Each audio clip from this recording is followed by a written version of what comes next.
66 million yil oldin Yer tarixidagi eng katta falokatlardan biri sodir bo'ldi.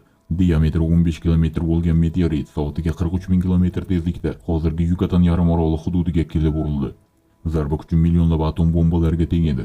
Yaqin hududdagi barcha tirik mavjudotlar darhol halok bo'ldi. Gigant sunamilar va global yong'inlar yuzaga keldi. Dinozavrlarni meteoritning uzoq yillar davom etgan dahshatli oqibatlari yo'q qildi.